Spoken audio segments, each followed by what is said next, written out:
अगर कभी ऐसा हो जाए कि कोई इंसान अनजाने में ऐसे समय के फंदे में फंस जाए जहां चाहे वो कुछ भी करे, हर बार वही एक रात दोबारा शुरू हो जाए, तो उसकी हालत क्या होगी।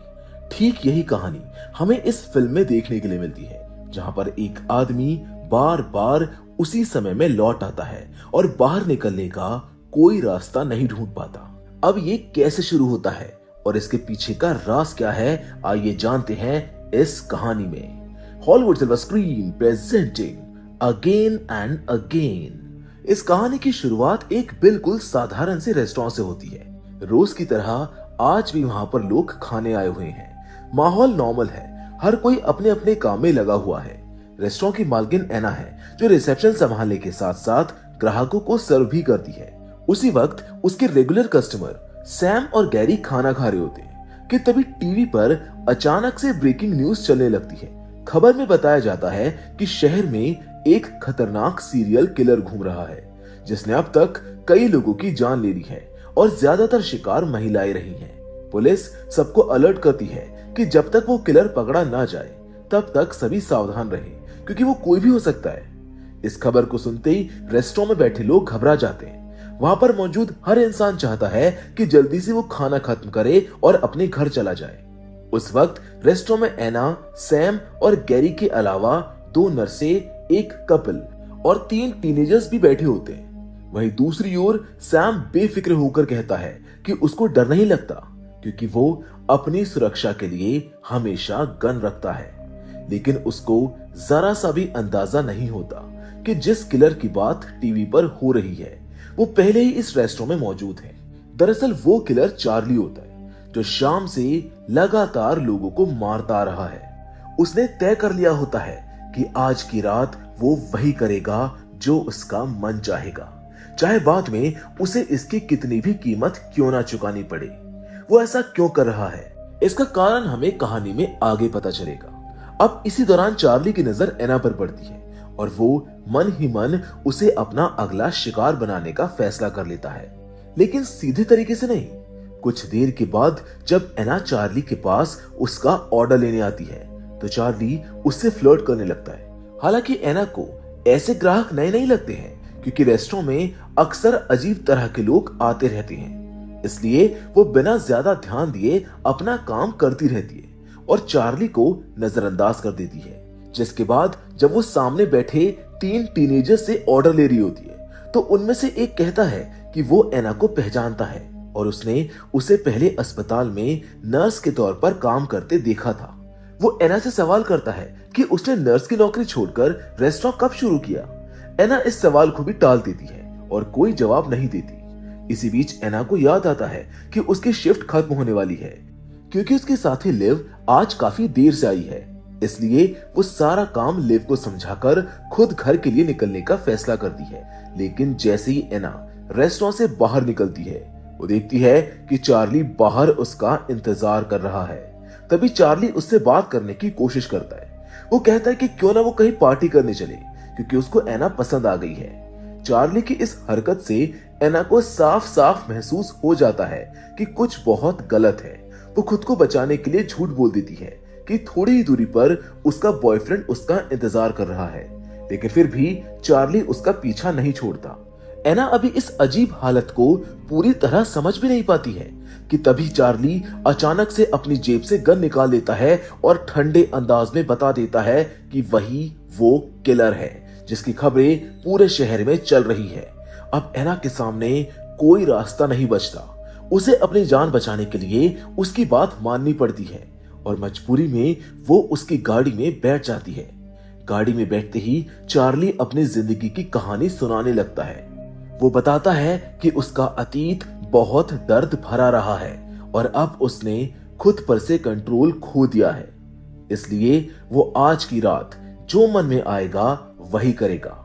उसी दौरान एना के चेहरे पर डर और गुस्सा देखकर चार्ली और भड़क जाता है और बिना ज्यादा सोचे वो एना पर चाकू से हमला कर देता है।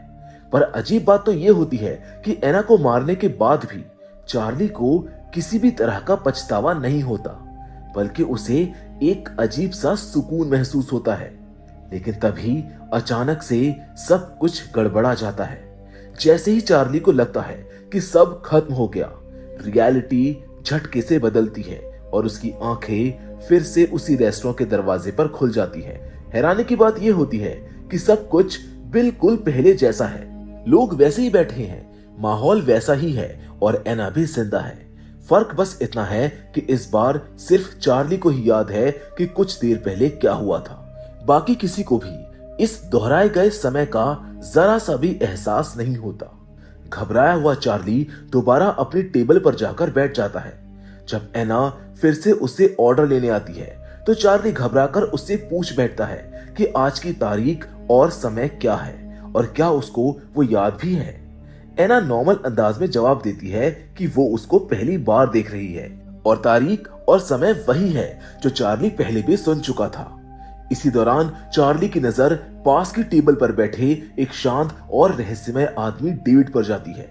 चार्ली डेविड के पास जाकर उससे अजीब सा सवाल करता है कि क्या वो भी इस वक्त को दोबारा जी रहा है, लेकिन डेविड बिना कुछ बोले अपने खाने में लगा रहता है और चार्ली को अनदेखा कर देता है। इससे चार्ली और चढ़ जाता है और वो फिर से वो सब दोहराने का फैसला करता है। इस बार भी जैसे ही एना अपनी शिफ्ट खत्म करके बाहर निकलती है, चार्ली उसको पकड़ लेता है और गाड़ी में ले जाकर उसकी जान ले लेता है। मगर कहानी फिर से वही मोड़ लेती है और समय एक बार फिर से रीसेट हो जाता है। अब चार्ली की आंखें एक बार फिर से पूरे 1 घंटे पहले रेस्टोरेंट के गेट पर खुलती है। इस बार उसे पूरी तरह समझ आ चुका होता है कि वो किसी टाइम लूप में फंस चुका है। गुस्से और बौखलाहट में वो सबके सामने चिल्लाने लगता है और आरोप लगाने लगता है कि सब लोग मिलकर उसे बेवकूफ बना रहे हैं। उसका शक खास तौर पर एना पर जाता है और वो उसी पर भड़क उठता है। इसी बीच जब सैम एना को बचाने आगे बढ़ता है तो चार्ली सबके सामने गन निकाल लेता है और चिल्लाकर कहता है कि वो एना को 2 बार मार चुका है, फिर भी वो बार बार जिंदा कैसे हो जाती है।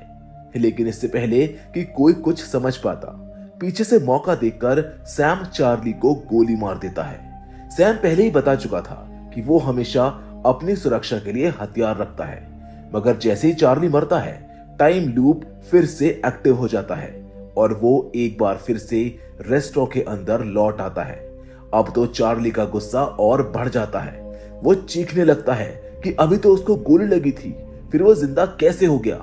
बाकी लोग उसे अजीब नजरों से देखते हैं क्योंकि उनके लिए ये सब पहली बार हो रहा होता है और चार्ली अब भी उनके लिए एक अनजान आदमी ही है।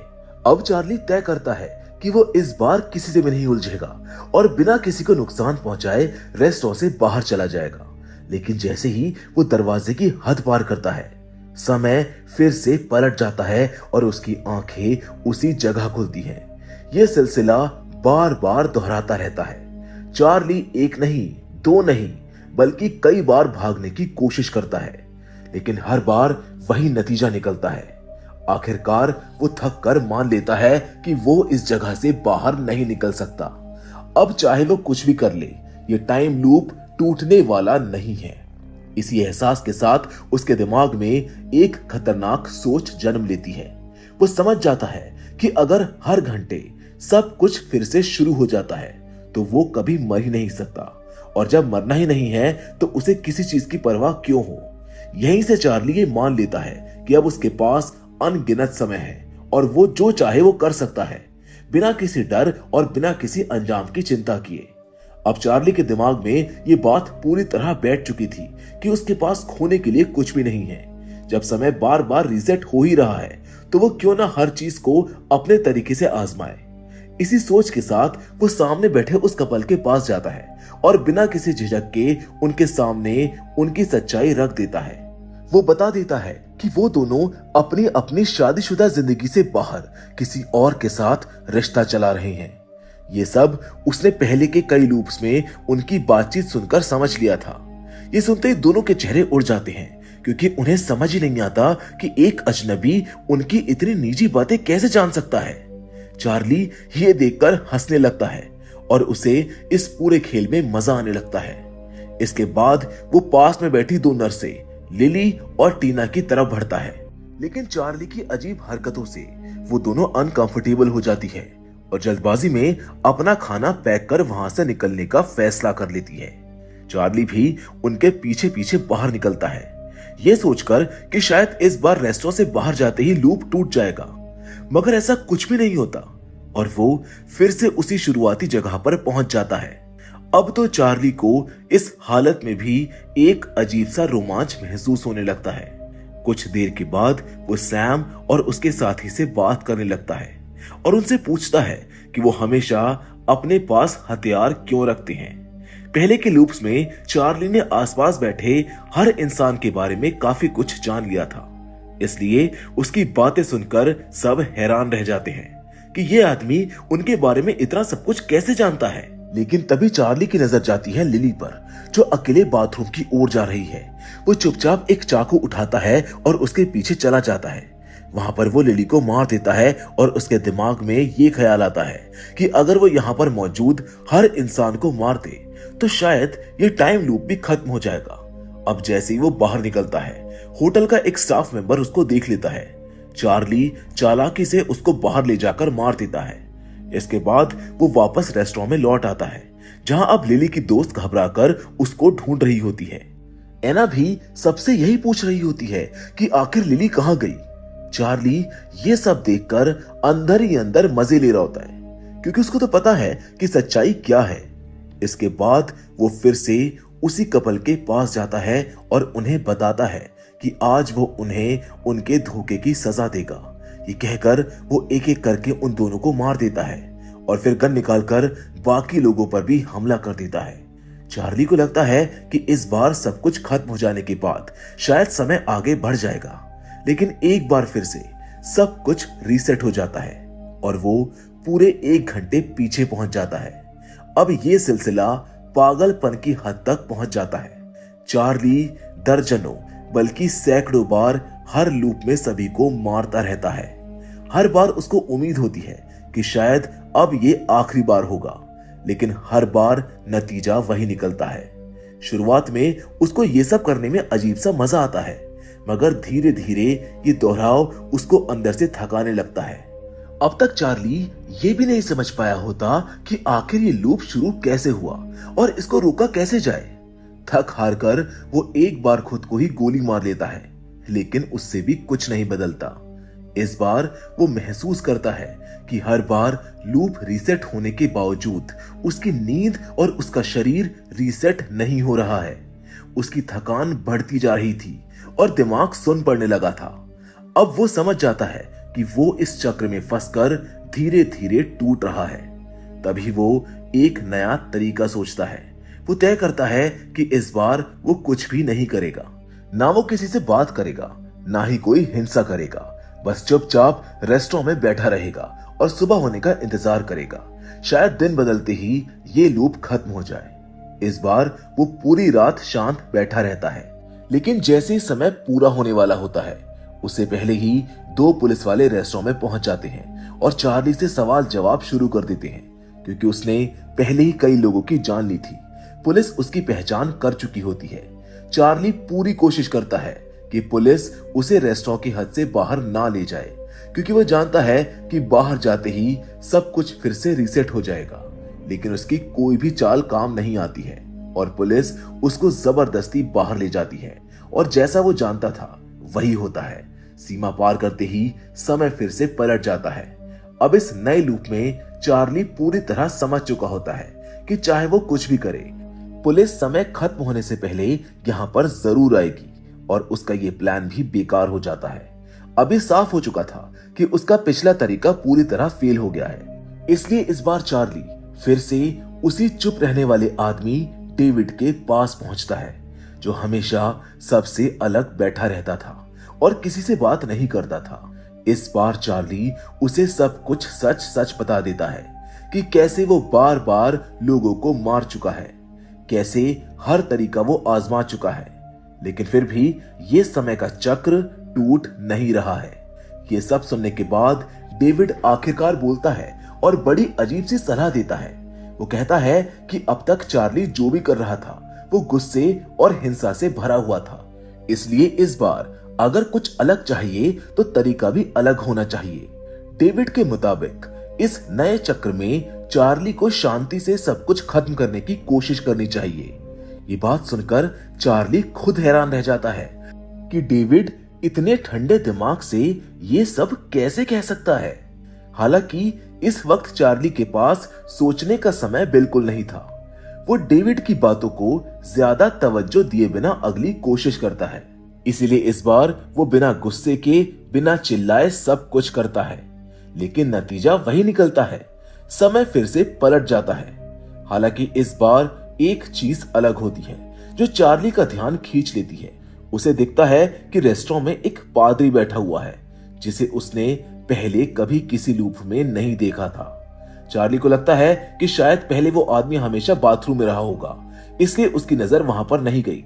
अब चार्ली उस पादरी के पास जाता है और पहली बार बिना किसी चालाकी के, बिना गुस्से के उसे अपनी पूरी कहानी बता देता है। वो बताता है कि वो किस तरह इस समय के जाल में फंसा हुआ है और हर बार गलत फैसले ले रहा है।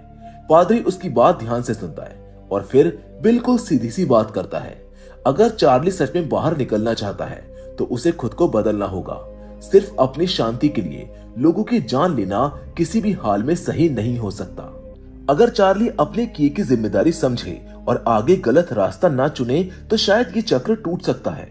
इसके बाद फिर से समय रीसेट होता है, लेकिन इस बार कुछ अलग होता है। चार्ली का रवैया बदल चुका होता है।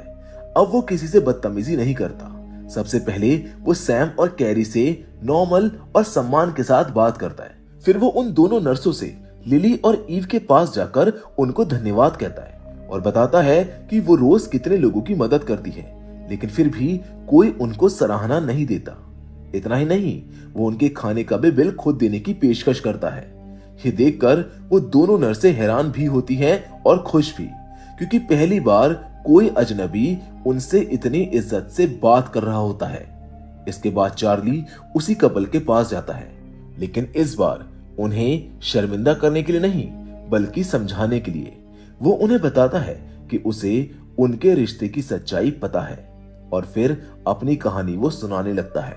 वो बताता है कि उसका पिता कितना खराब इंसान था, जो शराब के नशे में घर आता था, माँ के साथ मारपीट करता था और बाहर भी गलत रिश्ते रखता था, जबकि उसकी माँ इसके बिल्कुल उलट बहुत अच्छी और सहनशील इंसान थी। चार्ली को लगता है कि उसके पिता की यही हरकतें उसकी जिंदगी को बर्बाद कर गई और उसी सुबह नशे में उसके पिता ने उसकी माँ की जान ले ली थी। यही गुस्सा और दर्द लेकर चार्ली ने उस शाम लोगों को मारना शुरू किया था। लेकिन अब चार्ली को एहसास हो चुका था कि उसने कितना बड़ा गलत कदम उठाया था। वो उस कपल को भी समझाता है कि अफेयर कभी किसी को खुश नहीं करता। इसका असर सिर्फ उन पर नहीं बल्कि उनके बच्चों पर भी पड़ता है, जो आगे चलकर वही गलतियां दोहराएंगे, ठीक वैसे ही जैसे चार्ली की जिंदगी में हुआ। वो उनसे कहता है कि अगर कुछ बचाना है तो अपनी शादी और परिवार को बचाए, ना कि एक झूठे रिश्ते को। आखिर में चार्ली एना के पास पहुंचता है और वो उससे माफी मांगता है, क्योंकि वो जानता है कि अक्सर लोग उससे ठीक से बात नहीं करते और उसे बिना वजह ही परेशान करते हैं। इस बार चार्ली का व्यवहार इतना अलग होता है कि एना भी बहुत कंफर्टेबल महसूस करती है। वो उससे उसका हालचाल पूछती है। ये सब देखकर चार्ली खुद चौंक जाता है, क्योंकि इतने सारे लूप्स में पहली बार किसी इंसान ने उससे इस तरह बात की है। तभी उसको समझ आता है कि शायद दिक्कत दुनिया में नहीं थी बल्कि उसी के अंदर थी। मगर इस बार फर्क साफ दिखाई देने लगता है। अब जैसे चार्ली ने अपना व्यवहार बदला, वैसे ही लोगों का रवैया भी अपने आप बदल गया। अब उसको ये समझ आने लगा था कि दिक्कत बाहर की दुनिया में थी ही नहीं बल्कि कहीं ना कहीं कमी उसी के अंदर थी।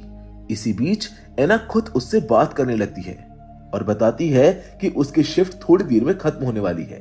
वो हल्के से मुस्कुराते हुए कहती है कि अगर चार्ली चाहे तो वो बाहर मिल सकते हैं। कुछ देर के बाद एना अपनी ड्यूटी पूरी करके बाहर आती है। इस बार चार्ली ना तो उसका रास्ता रोकता है और ना ही कोई अजीब हरकत करता है। उल्टा एना ही आगे बढ़कर उससे बातें करती है और उसे आज की रात डेट पर चलने का ऑफर देती है। ये सब देखकर चार्ली को खुद पर यकीन ही नहीं होता। जो इंसान पहले हर किसी से नफरत और गुस्सा करता था, वही अब लोगों से अपनापन पा रहा था। उसे पूरा भरोसा हो जाता है कि इस बार उसने किसी को नुकसान नहीं पहुंचाया है, उसने खुद को बदला है और शायद अब यह समय का चक्र जरूर टूट जाएगा। लेकिन तभी अचानक सब कुछ फिर से बिगड़ने लगता है।